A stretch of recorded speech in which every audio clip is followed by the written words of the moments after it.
Oi pessoal, tudo bem? Vamos continuar lendo Renúncia, livro ditado pelo Emmanuel, psicografado pelo Chico Xavier, traz a história da Alcione, que é a nossa protagonista, então, que mostra exatamente o que é a renúncia. E nós estamos no último capítulo da segunda parte do livro e também o último capítulo do livro, intitulado exatamente A Despedida, que é a despedida dela mesma, e nós vemos que toda a renúncia que ela fez ali, do início ali do livro, desde que ela apareceu na história até agora, parece até que foi pouco, porque essa agora ela foi jogada em uma cadeia, uma cela fria, exatamente porque ela não deixou ou tentou impedir que ali no convento onde ela se internou, ela se internou em um convento na França, mas pediu para ser transferida para a Espanha. Ela então agora é a subpriora, porque a Madre Superior está doente, então é ela que organiza tudo e ela está fazendo do jeito dela, ou seja, colocando em prática os ensinamentos do Evangelho e fazendo com que todos trabalhem ali no convento em prol daqueles necessitados que os procuram, mas isso não agradou a muitas pessoas e aí trocou-se o capelão do convento por um que envergava, tinha colado no rosto a máscara da Santimônia, como bem descreveu Emmanuel, ou seja, era um santo do pau oco, era um padre que estava ali com o intuito de estar se aproveitando das freiras que estavam ali internadas, e o Emmanuel explica que quando elas ficam ali internadas sem muita atividade, exatamente assim como a Alcione está fazendo com que seja, elas acabam sendo presas mais fáceis para esses lobos, como ele diz, que atacam ali então o lugar, o ninho ali dos cordeiros. Então nós vimos que houve um embate no vídeo anterior entre ela e o Frei, o nome dele é Frei Osório, onde ele a tratou de pusilânime, que é uma pessoa frouxa, que é uma pessoa covarde. Quando ela parou para pensar um pouco, ele achou que fosse isso, chamou-a de feiticeira, chamou-a de anarquista e também a acusou de estar desviando os fundos da igreja para fins ilícitos, quando ela estava então ajudando as pessoas que procuravam ali, eles também com recursos financeiros.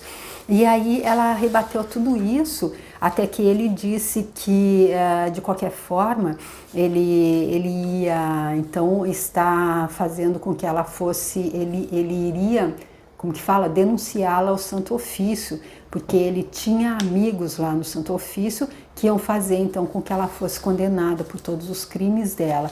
E aí ela disse: eu também tenho um amigo muito forte, que é Jesus Cristo, e ele pode, eu vou interceder por você junto a ele para que ele te absolva. E aí então ele foi realmente ali para o Santo Ofício, e chegando lá ele encontrou um amigo dele, que era o Frei José do Santíssimo, um dos auxiliares do Inquisidor Mor. Quem a gente viu que é o Frei José do Santíssimo? Nada menos do que o nosso querido Clenaghan, o amor da vida da Alcione. Foi por ele, mais exclusivamente, que ela veio então fazer essa passagem agora. E aí nós vimos então como são as tramas da vida.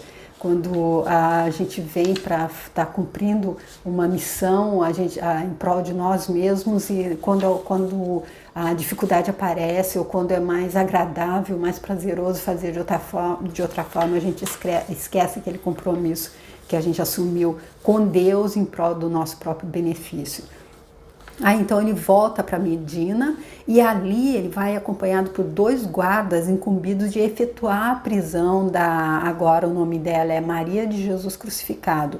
Porém ele sim, pusilânime como é, ele que covarde como é, então ele chega com 2 guardas, mas ele não quer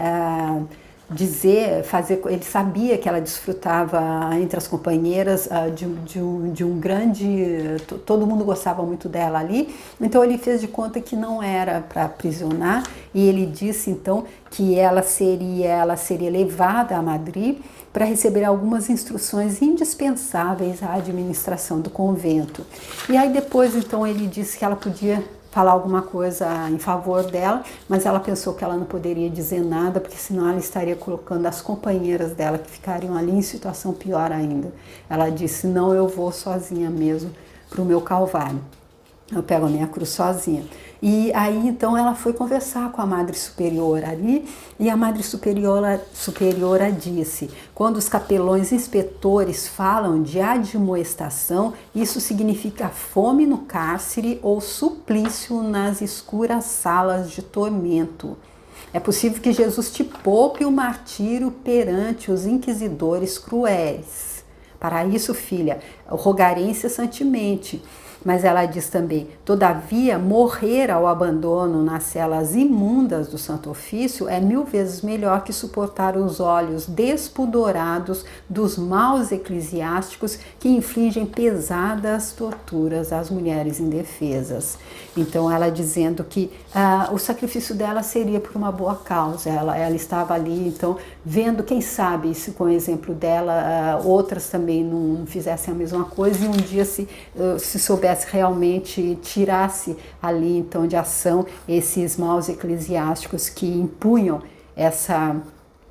esse, digamos, castigo para pior até do que morrer ali perante nas celas imundas do Santo Ofício, como a Madre Superiora bem disse. Aí depois que elas se despediram, a Alcione pediu a ela que, por favor, se viesse alguém procurar por ela, porque ela tem a irmã dela ainda, e ela pensa ainda no Clênaga, no Carlos, ela não sabe que é ele que vai estar ali sendo o algoz dela agora, quando ela vai para Madrid. Aí então ela pede à Madre Superiora que possa estar dando notícias dela, se alguém vier procurar, se ela não voltar mais, ela já está pensando mais ali adiante. E foi dessa forma que terminou então. No dia seguinte, pela manhã, a subpriora, entre os dois emissários, punha-se a caminho de Madrid. A subpriora, que é a nossa Alcione, que agora se chama Maria do Jesus Crucificado, levando tão somente o velho crucifixo da genitora e um volume do Novo Testamento. Era toda a bagagem. A viagem não foi muito fácil, atentos aos percalços da época. Entretanto, terminou sem incidente digno de menção. A religiosa de Medina del Campo foi recolhida, sem mais nem menos, a uma cela escura e úmida dos cárceres da Inquisição na capital espanhola. Assim nós terminamos o vídeo anterior. Agora, para dar continuidade, eu peço que Jesus Cristo possa me abençoar para que a minha leitura seja fluida e que seja de fácil entendimento e que os meus comentários sejam pertinentes e nos abençoar, a mim e a você que está assistindo, para que nós possamos chegar no final desse livro bem entendidos do que é a renúncia que a Alcione veio mostrar como é que se dá, bem entendidos de como é que a lei, o princípio da causa e efeito age na nossa vida, porque aqui está claro, está preto no branco, e que nós possamos então estar com esse entendimento, sabendo que só depende de nós, que nós somos responsáveis pelos nossos atos e que quando a gente começar a agir só de acordo com as dicas trazidas por Jesus Cristo, que agora ele manda mais gente, assim como Alcione, para nos mostrar também como pôr em prática, ele que mostrou na prática, não só na teoria, que quando a gente entender a máxima, amai-vos uns aos outros como eu vos amei, ou seja, não façais para o outro aquilo que eu não quero que seja feito para mim. Aí então, não pensar sobre o outro aquilo que eu não quero que se pense sobre mim. Porque é o pensamento que começa, é o pensamento que antecede a ação. Se eu não penso, eu não faço. E aí então que isso sirva, que nós possamos então utilizar todo o conhecimento, todas as lições que a Alcione nos traz para que isso nos sirva de bálsamo, mesmo que nós estejamos passando por alguma coisa difícil nesse momento na vida, quem não está, que seja que a gente consiga entender que deve ser alguma escolha ali do passado e não porque Papai do Céu esqueceu da gente, tá bom? E agradecendo imensamente a Chico Xavier e Emmanuel por mais essa obra, mais esse manual de instrução que eles nos trazem. Continuando então, no momento de ser deixada a sós, um dos verdugos que a conduziram ao interior sequestrou-lhe o evangelho, explicando: a senhora pode ficar com o crucifixo, mas não pode aqui ficar com o Novo Testamento, de vez que é acusada de herética e luterana. Ela apenas esboçou um gesto de conformação. Frei José do Santíssimo, quem é? Carlos Crenaghan. O que ele é? Ele conhece bem a nossa freira aqui, a Maria de Jesus Crucificado, conhece muito bem. Ele é a alma afim dela, é por ele especialmente que ela voltou a se reencarnar aqui, saiu da luz para mergulhar nas trevas, como disse o Emmanuel. E ele que infelizmente não entendeu, nem com a ajuda dela, agora olha onde é que ele está. Fez da humanidade toda inimigos dele, e a única coisa que ele pensa agora é em estar fazendo o mal pelo mal. E ele até pensou ali nos vídeos, no vídeo anterior, que quando ele estava seguindo o Evangelho de Jesus Cristo, ele devia estar meio fora dele. Não é desse jeito. Na verdade, a gente não deve tratar o outro bem, a gente deve só pensar no nosso próprio umbigo. Dessa forma é que ele pensou, e por isso que ele acabou aqui, onde ele está fazendo o que ele está fazendo.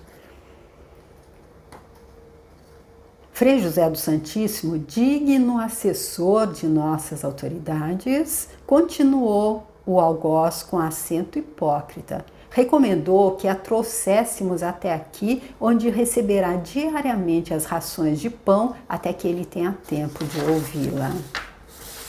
Um digno assessor das autoridades. Ela quis indagar o dia da audiência, mas, temendo reprimendas injustas, calou-se. O frade, porém, continuou loquaz. Naturalmente, lhe será concedido o tempo necessário para despertar a memória para a confissão geral de suas faltas. O Santo Ofício nunca faz admoestações sem caridade. E aqui eu acredito que essa frase está carregada de sarcasmo, porque isso quer dizer que durante esse tempo ela vai ser torturada, porque ela vai ter tempo para despertar a memória para a confissão geral de suas faltas. E se ela está dizendo que ela não cometeu falta nenhuma, como é que a gente faz alguém confessar quando ele está dizendo que não fez? Só pela força, só pela crueldade de estar então ali torturando. Ao clarão da lanterna, a prisioneira nada mais identificou no compartimento estreito e subterrâneo, além de um mísero colchão no solo úmido. E em seguida, as fastidiosas considerações do verdugo relativamente ao espírito de generosidade dos inquisidores, achou-se absolutamente só, em pesada escuridão, ajoelhada, conchegando o crucifixo ao peito ou preço. Desde então, nunca mais pôde saber quando começava o dia ou a noite, a não ser presumindo pelo canto de galos distantes. Envolvia-a uma atmosfera de sombras invariáveis. De quando em quando, o irmão carcereiro renovava em silêncio a provisão de pão e água e nada mais. Algumas vezes chegavam-lhe aos ouvidos os ecos amortecidos de gritos ou gemidos lancinantes. Não podia duvidar de que provinham das salas de tormento. E aqui quando eu falei que esse tempo que eles dariam talvez seria a tortura, mas eu pensei, acho que eu me adiantei, ela não vai ser torturada, mas há também essa tortura aqui, ficar sem ver a luz do dia, ficar sem ter ideia se é dia ou noite, e ficar ali ouvindo o tormento, os gritos daqueles que estão sendo, com certeza, torturados fisicamente. Então ela está assim sendo torturada. Entre a resignação e a humildade, passou a primeira semana, 6 meses. Suas vestes estavam rotas, o corpo enfermo e mirrado. Dadas a deficiência de alimentação e a atmosfera úmida, a saúde não resistira às longas semanas de reclusão. A religiosa de Medina sentia-se rudemente atacada pela moléstia do peito. Relembrando os padecimentos do padre Damiano, reconheceu que a tísica, ou seja, a tuberculose, vinha partilhar das sombras da cela. Quando seria julgada? Agora mais que nunca recordava as palavras da carinhosa madre sobre a crueldade que a Inquisição reservava às religiosas denunciadas como heréticas. Por certo, jamais seria ouvida. A atitude dela poderia ser levada à conta de desmoralização da igreja e o Santo Ofício preferia recolher o seu cadáver a exibi-la num auto de fé.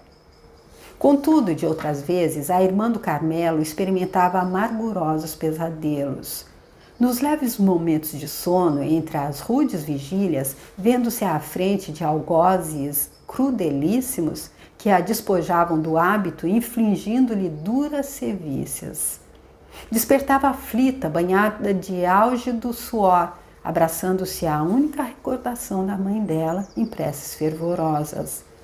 Febre alta começou a mirrar-lhe ou a minar-lhe o organismo. Então, aqui nos pesadelos dela, ela se via ali como a Madre Superiora disse que era pior ainda do que apodrecer aqui nessa cela fétida e úmida, o que eles faziam ainda a suportar as prisioneiras que chegavam até eles. 10 meses correram sobre a crueldade de Frei Osório. Entre preces cariciosas e árduas meditações, a filha de Cirilo definhava devagarinho, surpreendendo os próprios frades que montavam guarda ao cárcere, os quais por vezes contemplavam-na casualmente nas visitas eventuais à sua gaiola de sombras. Por essa época, a religiosa de Medina del Campo experimentou o esgotamento quase total das energias orgânicas e, compreendendo que o fim deveria estar próximo, encomendava-se a Deus em sentidas orações. Longos dias passaram, dando-lhe a impressão de uma noite invariável. Depois da primeira grande hemoptise, Alcione sentiu-se num plano diverso. O aposento, ordinariamente escuro, pareceu-lhe banhado de clarões cariciosos. Tanta era a luminosidade que enxergou o colchão e o crucifixo amado, tomando-se de profunda admiração. O assombro dela não ficou aí. Em poucos instantes, divisou no fundo da cela 3 figuras distintas. Eram seus pais e o velho Damiano, que voltavam das regiões da morte para confortá-la. Emocionada, lembrou, na delicadeza de seus sentimentos, que lhe competia apresentar aos visitantes queridos uma atitude de carinhoso respeito. E, não obstante a fraqueza, ajoelhou-se e ergueu as mãos, sentindo-se cumulada por bênçãos inefáveis. Jubilosa, observou que a mãe dela estava bela como nunca, coroada por um halo de radiosa luz, enquanto Cirilo e Damiano permaneciam à distância de alguns passos. Madalena Villameu aproximou-se da filha, sorrindo ternamente e pousando-lhe a destra na fronte de alabastro, murmurou: Alcione, minha querida, depois do Calvário doloroso, gloriosa será a ressurreição. Ou seja, ela já está vendo o pessoal do outro lado. Quero crer que é porque já está chegando o momento dela de fazer a passagem. Não sou digna. A interpelada inclinou-se, osculando os pés e exclamando essas palavras entre lágrimas. A entidade amorosa beijou-a num transporte de imensa ternura.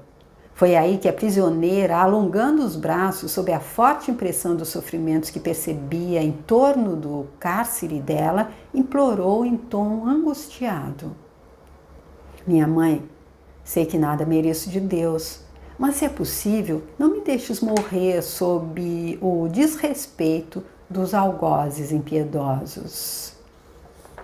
Em pranto convulsivo, notou que a mãe enxugava uma lágrima. Todavia, Madalena enlaçou-a nos braços ternamente e asseverou: Não temas, minha filha, partirás com o amparo dos anjos. Nesse instante, contudo, o frade carcereiro abriu subitamente a porta a fim de ver com quem conversava a religiosa em voz tão alta. Ao clarão avermelhado da lanterna desfez-se a sublime visão. O vigilante fitou-a espantado. Genuflexa, mostrando impressionante olhar a perquirir o desconhecido, a irmã do Carmelo tinha no hábito roto largas manchas rubras. A perda de sangue fê-la desvairar, pensou o vigilante e disse para si. E assombrado com o que via, levou a notícia ao superior hierárquico, dizendo parecer-lhe que a prisioneira começava a experimentar os delírios da morte. Aqui então a gente vê que está chegando ali os minutos finais da vida da Alcione nessa realidade, e agora para quem ele foi chamar o superior hierárquico, que é quem é o encarregado ali do Santo Ofício, que é o Carlos Clenaghan, o amor da vida dela. O nome dele agora aqui é Frei José do Santíssimo. Ele que é então ele é diretamente ligado ao coordenador geral da ordem, e é ele então que organiza, que comanda ali toda todo o martírio que eles promovem ali contra os outros religiosos e contra quem quer que seja. E então isso me faz pensar, me faz lembrar ali da história de Paulo Estevam também, quando ele, na hora que estava ali presidindo o apedrejamento do Estevão, que era o irmão da Abigail, a noiva dele, a noiva de Paulo, ele não sabia também. E ele estava ali, o Estevão estava morrendo ali apedrejado, e ele tinha convidado a Abigail para assistir o espetáculo. Era o trabalho dele, ele fazia com tanto orgulho, porque ele acreditava que estava fazendo o certo. Ele era cegamente aquela coisa da pessoa que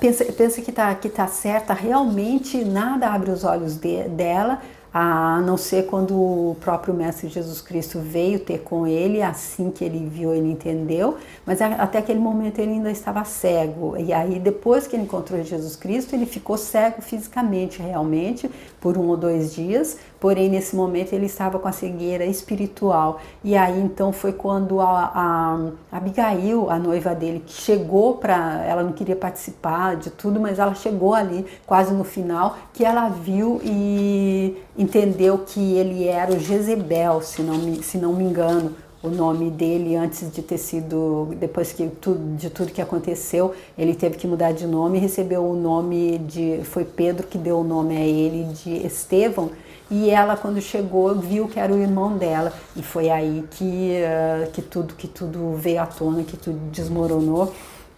Mas está toda a história no livro Paulo e Estevão. Eu deixo aqui a playlist, se você quiser ver, é hiper interessante. É também muito grandiosa a contribuição dele para o nosso aprendizado, para o nosso crescimento, para que a gente faça a travessia como sábios, que não precisa cair no buraco para entender que ali é perigoso, já vê o da frente caindo e já desvia. Aqui vai acontecer então o mesmo agora, que acredito, aqui então entre o Clenaghan e Alcione, ele que virou então esse obsessor, esse padre aqui, que é o braço direito ali do inquisidor Mor, ele então agora Frei José do Santíssimo, e ela agora é a freira Maria de Jesus crucificado, mas eles são as almas afins. A história toda gira em torno deles, basicamente, de todo o núcleo. Como eu disse no início, ela veio mais até quem pediu para ela vir se reencarnar dessa vez foi exatamente ele, para ajudá-la, e é ele que termina como sendo o algoz dela agora. Quanta coisa triste ele plantou mais para ele, não é? E ela, com certeza, deu todo o testemunho, deu toda a ajuda que ela podia ter dado para ele, para os dela e para nós que estamos lendo o livro.